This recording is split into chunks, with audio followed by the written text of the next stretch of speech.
Hello everyone, I am Gaurav Joshi. Welcome to the Mission Academy Bareilly YouTube channel. आज मैं आपको class 12th physics का first chapter that is electric charges and field पढ़ाऊंगा। इस chapter को start करने से पहले हम फिजिक्स की one of the oldest and one of the most important branch electromagnetism समझेंगे। One of the most important branch इसलिए क्योंकि ये 50% of your 12th class syllabus cover करती है ब्रांच। तो देखिए इलेक्ट्रोमैग्नेटिज्म क्या है। It is a branch of physics in which we study about charges. Electromagnetism क्या है? ये फिजिक्स की ब्रांच है जिसमें हम चार्जेस की स्टडी करते हैं। अगर हम मोटे तौर पे इलेक्ट्रोमैग्नेटिज्म को दो सब ब्रांचेस में डिवाइड करना चाहें तो हम इसको दो सब ब्रांचेस में डिवाइड कर सकते हैं, that is electrostatics and electrodynamics. Students, electro word का मतलब होता है चार्ज और स्टैटिक मतलब रुका हुआ। तो अगर चार्ज रुका हुआ है मतलब रेस्ट पोजीशन में है, इसको हम बोलते हैं इलेक्ट्रोस्टैटिक्स। और अगर चार्ज हमारा रेस्ट पोजीशन में होता है तो आप सबको पता है कि चार्ज इलेक्ट्रिक फील्ड बनाता है। इसी तरीके से दूसरी ब्रांच है इलेक्ट्रोडायनामिक्स।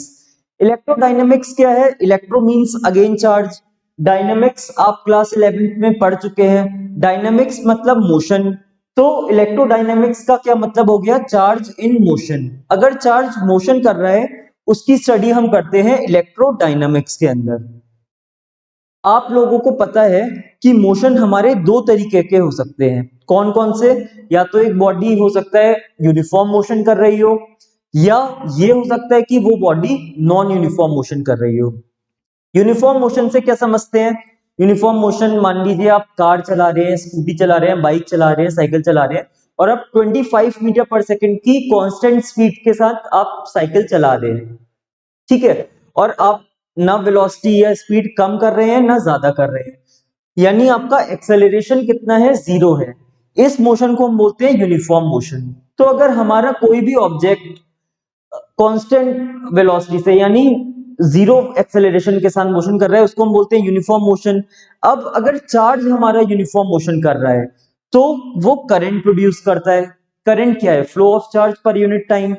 और अगर करंट फ्लो होता है उसकी वजह से मैग्नेटिक फील्ड बनती है, ठीक है। इसी तरीके से अगर चार्ज नॉन यूनिफॉर्म मोशन कर रहा है मतलब अपनी स्पीड को कम ज्यादा कर रहा है, चाहे तो वो एक्सेलरेशन कर रहा है चाहे वो रिटार्डेशन कर रहा है, मतलब मैथमेटिकली उसका एक्सेलरेशन नॉन जीरो है, चाहे वो पॉजिटिव में हो चाहे वो निगेटिव में हो, पर हो नॉन जीरो, जीरो के अलावा कोई भी नंबर हो, तो इस मोशन को हम बोलते हैं नॉन यूनिफॉर्म मोशन। और अगर चार्ज हमारा नॉन यूनिफॉर्म मोशन करता है तो वो इलेक्ट्रोमैग्नेटिक वेव बनाता है, ठीक है। तो देखिए आप लोग को समझ में आ गया होगा कि हमें क्लास 12th में 50% ऑफ सिलेबस इलेक्ट्रोमैग्नेटिज्म पढ़ना है, जो कि है चार्जेस की स्टडी। तो इस ब्रांच को पढ़ने से पहले हम बिल्कुल बेसिक से स्टार्ट कर रहे हैं और बिल्कुल अच्छे लेवल तक जाएंगे। तो देखिए चार्ज क्या होता है? चार्ज क्या है? It is an intrinsic property of matter. Intrinsic property मतलब आप लोग क्लास 11th में, 9th में या उससे पहले भी आप लोगों ने एक टर्म पढ़ा होगा, मास। अगर आपसे कोई पूछे मास क्या होता है तो आप क्या कहेंगे? एक बेसिक प्रॉपर्टी है मैटर की, या आप ये कह सकते हैं एक फंडामेंटल प्रॉपर्टी है मैटर की। इसी के लिए एक और अच्छा वर्ड होता है, हम कहते हैं एक इंट्रिंसिक प्रॉपर्टी है मैटर की। इंट्रिंसिक वर्ड मतलब फंडामेंटल। तो मास क्या है? Mass is an intrinsic property of matter. ठीक उसी तरीके से चार्ज क्या होता है? Charge is an intrinsic property of matter. Charge क्या है? इंट्रिंसिक प्रॉपर्टी ऑफ मैटर है, जस्ट लाइक मास। जैसे मास एक इंट्रिंसिक प्रॉपर्टी है वैसे ही चार्ज भी एक इंट्रिंसिक प्रॉपर्टी है। चार्ज का सिंबल क्या होता है? चार्ज को चाहे तो आप कैपिटल क्यू से लिख दें या स्मॉल क्यू से लिख दें। चार्ज की एसआई यूनिट एक बहुत ही फेमस साइंटिस्ट है कूलाम। आगे चलकर हम कूलाम्स लॉ नाम से एक लॉ पढ़ेंगे, तो उनके नाम पे चार्ज की एसआई यूनिट है कूलाम। इसका डायमेंशनल फॉर्मूला क्या है? आप लोग को पता है करंट क्या है? Flow of charge per unit time. I is equal to q upon t. यहां से Q इज इक्वल टू हो गया IT। अच्छा, फिजिक्स में हमारी 7 फंडामेंटल क्वांटिटीज हैं। कौन कौन सी? Mass, length, time, amount of substance, luminous intensity, ठीक है, टेम्परेचर, और 7 कौन सी है? करंट। करंट फिजिक्स में हमने एक फंडामेंटल प्रॉपर्टी मानी है, पर अगर आप जनरली सोचें तो चार्ज ज्यादा फंडामेंटल होनी चाहिए, क्योंकि हम फ्लो ऑफ चार्ज को हम करंट बोलते हैं।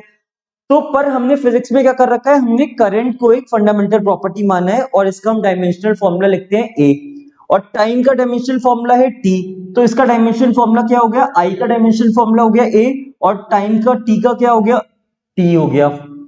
ठीक है, नेक्स्ट देखिए फिजिकल क्वांटिटी क्या होता है, ऐसी कोई भी क्वांटिटीज जिसको आप मेजर कर सकते हैं उसको हम बोलते हैं फिजिकल क्वांटिटी। आपसे पूछा जाए लेंथ इस बोर्ड की कितनी है तो आप बता दोगे 2 मीटर, अभी टाइम कितना हो रहा है आप बता सकते हो, तो ऐसी क्वांटिटीज होती है फिजिकल क्वांटिटीज।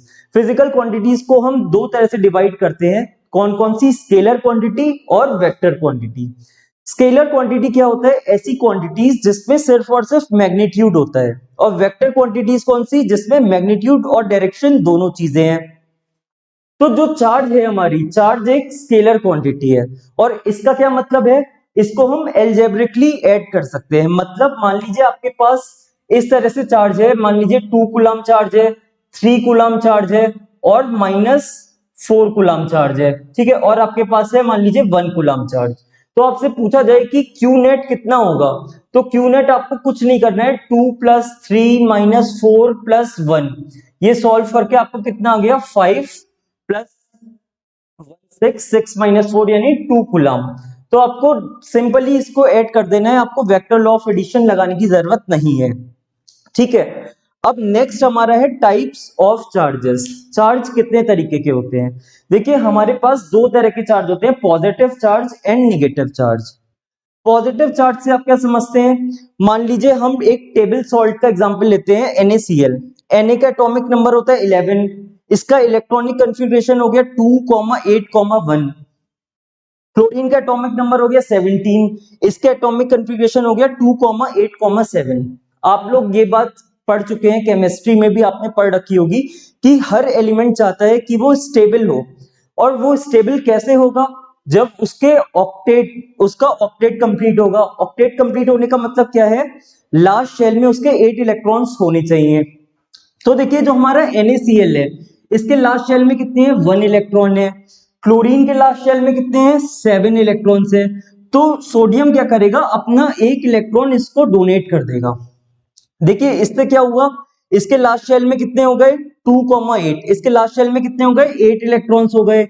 और क्लोरीन के लास्ट शेल में कितने हो गए, क्लोरीन के लास्ट शेल में भी 8 इलेक्ट्रॉन्स हो जाएंगे, दोनों का काम बन गया और दोनों अपने स्टेबल हो गए।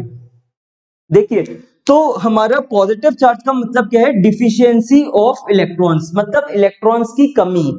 इलेक्ट्रॉन्स की कमी मतलब देखिए जब ये Na था तो इसके पास 11 प्रोटॉन्स थे और 11 ही इसके पास इलेक्ट्रॉन्स थे, पर क्या हुआ, इसने अपना 1 इलेक्ट्रॉन डोनेट कर दिया। अब इसके पास प्रोटॉन कितने बचे, 11, पर इसके पास इलेक्ट्रॉन कितने हो गए, 10 हो गए, तो इसके पास इलेक्ट्रॉन्स की कमी हो गई। इसके पास क्या हो गई, इलेक्ट्रॉन्स की कमी। तो पॉजिटिव चार्ज मतलब डिफिशियंसी ऑफ इलेक्ट्रॉन, इलेक्ट्रॉन्स की कमी।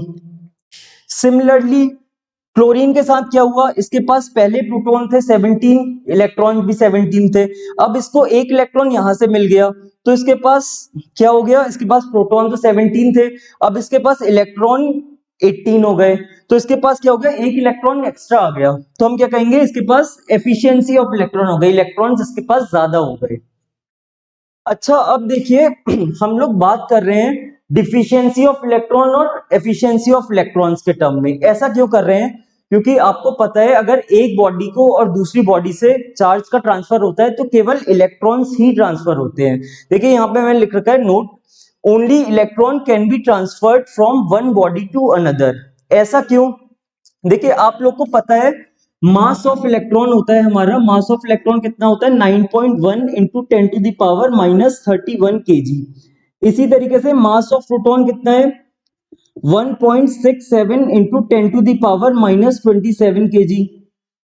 अब देखिए प्रोटॉन का मास बहुत कम है, पर इलेक्ट्रॉन के मुकाबले इसका मास बहुत ज्यादा है। देखिए कितना, अगर आप एग्जैक्टली देखें तो प्रोटॉन जो होता है is 1836 times greater then mass of electron. तो प्रोटॉन काफी हैवी है एज कंपेयर टू इलेक्ट्रॉन। तो देखो अगर कोई चीज हल्की है तो उसका ट्रांसफर एक जगह से दूसरी जगह करना इजी है। तो पहला रीजन तो ये है कि they have lighter in mass. Secondly electrons आप लोग को पता है कि आउटर शेल में होते हैं, तो इलेक्ट्रॉन्स आउटर शेल में तो वो इजीली एक जगह से दूसरी जगह तक ट्रांसफर कर सकते हैं। अच्छा, एक बहुत इंपॉर्टेंट चीज, ये क्वेश्चन पूछा जाता है, मान लीजिए एक ऑब्जेक्ट से दूसरी ऑब्जेक्ट में कुछ इलेक्ट्रॉन्स ट्रांसफर हुए, तो क्या मास का भी ट्रांसफर हुआ?